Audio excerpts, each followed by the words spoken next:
नाज़रीन आदाब, मैं हूँ युसरा और आप देख रहे हैं MMC न्यूज़ इंडिया। नाज़रीन, अगर आपने अभी तक हमारे चैनल को सब्सक्राइब नहीं किया तो आज ही हमारे चैनल को सब्सक्राइब करें ताकि आप सच्ची और अच्छी खबरें सबसे पहले देख सकें। मौलाना मोहम्मद वली रहमानी ने मौलाना डॉक्टर सैयद कल्बे सादिक साहब की काबिल तारीफ शख्सियत पर किया खास मजमून कलमबंद। कहा, कुरान और हदीस मौलाना कल्बे सादिक साहब का मरकज़ फ़िक्र नज़र था। मौलाना डॉक्टर सैयद कल्बे सादिक साहब का इत्तिहाद व मिल्लत था खास मिशन। मौलाना मोहम्मद वली रहमानी ने अपने मजमून में क्या कहा, देखिए इस पर हमारी मुकम्मल रिपोर्ट। 25 नवंबर 2020 के दिन जिस तरह अचानक मौलाना डॉक्टर सैयद कल्बे सादिक साहब के इंतकाल की खबर आई, हर जगह मायूसी और अफसोस का इजहार ख्याल किया गया। मौलाना डॉक्टर सैयद कल्बे सादिक साहब ऐसी शख्सियत के मालिक थे कि शायद लफ्ज़ों में उनकी तारीफ़ करना नामुमकिन है। रोज़नामा इनकलाब ने मौलाना मोहम्मद वली रहमानी का एक मजमून शाया किया है। इस मजमून में मौलाना मोहम्मद वली रहमानी ने मौलाना डॉक्टर सैयद कल्बे सादिक साहब के ताल्लुक से एक मजमून कलमबंद किया है, जिसकी सुर्खी है, मौलाना डॉक्टर सैयद कल्बे सादिक साहब क़िबला मुज्तहिद। तफसीली मजमून कुछ इस तरह है। 25 नवंबर को ये दर्दनाक खबर मिली कि मौलाना डॉक्टर सैयद कल्बे सादिक साहब क़िबला मुज्तहिद ने ज़िंदगी की आखिरी सांस ले ली। इन्ना लिल्लाहि व इन्ना इलैहि राजिऊन। मौलाना का खानवादा अहले इल्म का था। ख़ास तौर पर उनके बड़े भाई मौलाना सैयद कल्बे आबिद साहब से अच्छी खासी वाक़फ़ियत रही थी। जब भी उनकी खिदमत में हाजिर हुआ, उन्होंने शफ़क़त निछावर की और बड़ी मोहब्बत का मामला किया। वो all India Muslim personal law board के नायब सदर भी थे और मुस्लिम यूनिवर्सिटी में डीन रह चुके थे। बड़े जी इल्म और बड़ी रख रखाव की शख्सियत थी। आखिरी सांस तक वो बोर्ड के नायब सदर रहे। उनके छोटे भाई मौलाना डॉक्टर सैयद कल्बे सादिक साहब क़िबला थे। सही बात यह है कि मौलाना डॉक्टर सैयद कल्बे सादिक साहब क़िबले का छोटे भाई की हैसियत से तारुफ कराना बात अच्छी तो है, लतीफ़ नहीं। मौलाना खुद आलिमाना वक़ार और एतबार की अलामत थे। दीनी उलूम पर उनकी बड़ी गहरी गिरफ्त थी और पाक परवरदिगार ने इसके इजहार बयान का बेपनाह सलीक़ा दिया था। ज़बान पर इतनी कुदरत थी कि पुरानी बात को भी अपने अंदाज़ व आहंग में कह जाते तो महसूस होता था कि एक नुक्ता हाथ आ गया।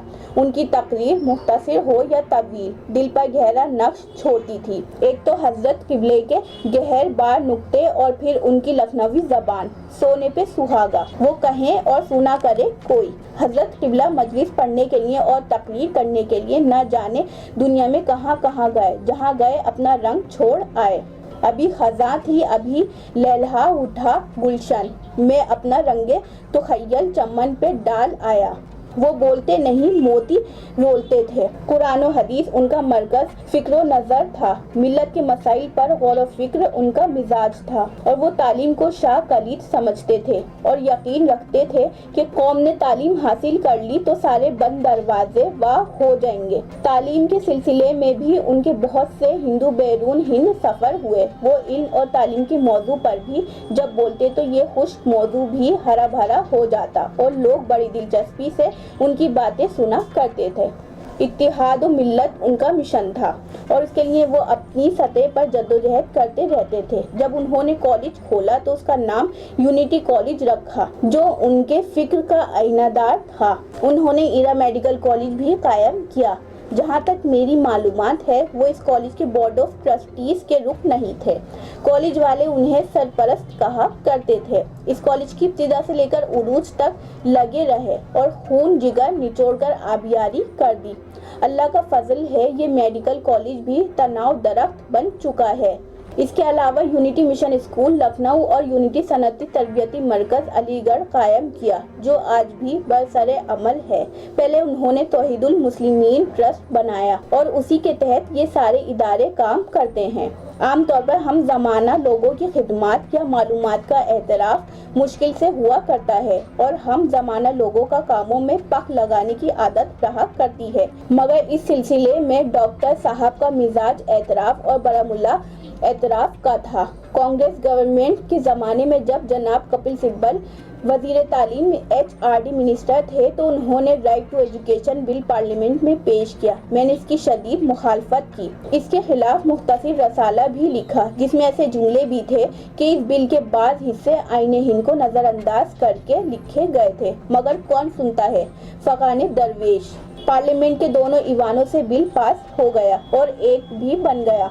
मैंने हिम्मत नहीं हारी, इस एक्ट के खिलाफ हंगामा करता रहा और साथियों को साथ लेकर दौड़ भाग भी जारी रही।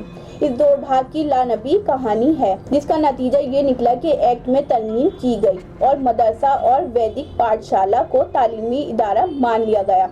इस सिलसिले में मेरी जो तहरीरें शाया हुई या जो चीज़ें ख़त की शक्ल में मैंने मुल्क की मशहूर शख्सियतों को भेजा, उनमें एक हमारे डॉक्टर साहब क़िबला भी थे। वो मेरी चीज़ों को पढ़ते रहे। बम्बई में मुस्लिम पर्सनल लॉ बोर्ड के इजलास हुआ। इजलास आम 22 अप्रैल 2012 को आज़ाद मैदान में था। क़िबला डॉक्टर साहब की तकरीब हुई। इजलास का उन्वान कुछ भी हो, हमारे डॉक्टर साहब बोलते बोलते तालीम पर ज़रूर बोल जाते थे। इस दिन उन्होंने कानून हक़ तालीम राइट टू एजुकेशन एक्ट को मौज़ूए सुखन बनाया और फरमाया कि हम लोग इस कानून से बेखबर थे। अल्लाह के वली ने बहुत तफसील से इन बातों को बताया, तब समझ में आई और वो मुस्लिम पर्सनल लॉ बोर्ड के सरबराह में से हैं। बाद में मैंने अर्ज़ किया कि मैं तो खामोश काम करता हूँ, इस इश्तिहार की ज़रूरत तो ना थी। जवाबन फरमाया कि ये इश्तिहार नहीं, इजहार हकीकत थी और मैं इजहार हकीकत में बखील से काम नहीं लेता। बाबरी मस्जिद के सिलसिले में मुस्लिम पर्सनल लॉ बोर्ड के मौक़िफ़ वाज़ह था। बाबरी मस्जिद के सिलसिले में मुस्लिम पर्सनल लॉ बोर्ड का मौक़िफ़ वाज़ह था। उनकी राय अलग थी। एक मौका ऐसा आया कि वो किसी गैर मुल्की सफ़र पर तशरीफ़ ले जा रहे थे। चलते चलते किसी सहाफ़ी से इजहार राय कर दिया। हमारे डॉक्टर साहब तो 7 समंदर पार जा चुके थे। अगले दिन उनकी राय अखबारात के सफ़े अव्वल पर आ गई। मैं दिल्ली था। सहाफ़ियों ने मुझे घेरा और सवालात की बौछार कर दी। मैं जवाब देकर निकल तो गया, मगर सही बात यह है कि इस मामले को मुझे और बोर्ड को झेलना पड़ा। डॉक्टर साहब महीनों गैर मुल्कों में रहे।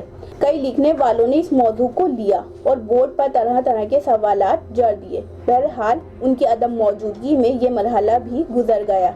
ये भी एक मिसाल है उनके इजहार हकीकत में जरी होने की। All India Muslim personal law board की मजलिस आमला का इजलास भोपाल में हो रहा था और हमारे डॉक्टर कल्बे सादिक साहब क़िबला मुज्तहिद जलवा अफरोज थे। मेम्बरान ने बाबरी मस्जिद पर उनके बयान को मौज़ूए गुफ्तगू बनाया और बोर्ड के मौक़िफ़ से बिल्कुल अलहदा राय देने पर गिरफ्त की। जमहूरियत का ज़माना है, किसी को इजहार राय से रोकना भी मुश्किल है। मेरे लिए मामला बड़ा नाजुक था। डॉक्टर साहब का दिल से एहतराम किया करता था। वो बोर्ड के नायब सदर थे। मेरा जहन कश्मकश में मुब्तला था जिसे डॉक्टर साहब क़िबला ने फ़ौरन हल कर दिया। खिलाफ तवक्को उन्होंने हाथ जोड़ लिए और फरमाया कि मुझसे गलती हो गई। हालांकि वो बयान मैंने ज़ाती तौर पर दिया था। वो ये समझते थे कि बाबरी मस्जिद दे दी जाएगी तो हिंदू मुस्लिम ताल्लुकात अच्छे हो जाएंगे और खैर सगाली का पैगाम जाएगा। बहरहाल ये डॉक्टर साहब क़िबला का नुक्ता नज़र था। मेरी राय ये थी कि जिस तरह जुल्म की फ़ज़ा बन चुकी थी और जहनों में नफ़रतों की लहरें चल रही थीं, एक क्या 100 मस्जिदें भी दे दी जाएं तो भी मोहब्बत के रिश्ते कायम नहीं होंगे। बेशक कुछ लोग खैर सगाली की बातें करते थे, कौमी यकजहती के नारे भी लगते थे। इल्तिफ़ात याद था, एक ख्वाब आगाज़ वफ़ा सच हुआ करती हैं, उनकी ख्वाबों की ताबीरें कहें। 72 साल गुजर गए। सैकड़ों मस्जिदें आर्कियोलॉजिकल सर्वे ऑफ इंडिया के तहत वीरान पड़ी हैं। आखिर कौन सा जज्बा है या कौन सी मजबूरी है कि उन मस्जिदों को मस्जिद वालों के हवाले नहीं किया गया और उनमें नमाज तो नहीं हो रही, मगर अक्सर में गैर इखलाकी हरकतों का दौर दौरा है। डॉक्टर साहब क़िबला बीमार पड़े। मर्ज का हमला बड़ा सख्त था। ईरा मेडिकल कॉलेज की 5वीं मंजिल पर उनकी रिहाइश थी। कई कमरे और सहन उनकी खिदमत में थे और सामने दूर नज़र तक जंगल। फ़ज़ा बहुत साफ थी। मिजाज का ख्याल रखते हुए मुंतज़मीन ने सेहन में फूल के गमले रख दिए थे। मौलाना खालिद रशीद फरंगी महली और मौलाना मोहम्मद उमरेन महफूज साहब रहमानी अयादत के लिए पहुँचे। देखा तो आंसू निकल पड़े, हड्डी चमड़ा हो गए थे। कमज़ोरी बहुत थी मगर दिमाग बिल्कुल हाजिर और तबीयत की ज़राफ़त अपनी जगह कायम। मैंने सेहत का हाल पूछा तो कहा, बोरिया बिस्तर बन चुका है, टिकट कटने की देर है। जो कलमात मुझे कहने चाहिए थे कहे और दुखे दिल के साथ वापस आ गया। कई दफ़ा वहां जाना हुआ। अयादत तो कर ली मगर मायूसी हाथ लगी। नवंबर 2019 की बात होगी। अयादत को हाजिर हुआ तो महसूस हुआ कि सेहत कदरे बेहतर है, ताकत भी थोड़ी सी आ गई है। मैं रोकता रहा मगर वो उठ बैठे और चाय वाय की हिदायत दी। मैंने बहुत रोका, वो कहाँ रुकने वाले थे। सेहत का हाल पूछा तो जवाबन कहा, मैं 2 कदम भी तेरे साथ चल नहीं सकता, हमारी याद ही 2-4 गांव लेता जा। ये सब बातें अपनी जगह, मगर मर्ज ने उनकी ताकत छीन ली थी और जिस्म पर गोश्त बराए नाम रह गया था। अंदाज़ा ये हुआ कि किसी वक्त उनके इंतकाल की खबर आ सकती है और 25 नवंबर 2020 को वो इंदोनाक खबर आ ही गई। तो ये था नाज़रीन रोज़नामा इंकलाब में शाया मौलाना मोहम्मद वली रहमानी का मजमून। जिस तरह मजमून निगार ने हमें मौलाना डॉक्टर सैयद कल्बे सादिक साहब की शख्सियत का तारुफ कराते हुए बताया कि इत्तिहाद और मिल्लत मौलाना डॉक्टर सैयद कल्बे सादिक साहब का मिशन था और वो हमेशा इसके लिए जद्दोजहद करते रहे। यकीनन ये बात काबिल तारीफ़ है। युसरा अंसारी की रिपोर्ट, MMC न्यूज़ इंडिया, नई दिल्ली। तो नाज़रीन हम भी हाजिर होंगे कुछ बड़ी खबरों के साथ। तब तक के लिए हमें दीजिए इजाज़त और देखते रहिए MMC न्यूज़ इंडिया और हमारे चैनल को ज़्यादा से ज़्यादा सब्सक्राइब कीजिए। शुक्रिया। खुदा हाफिज़।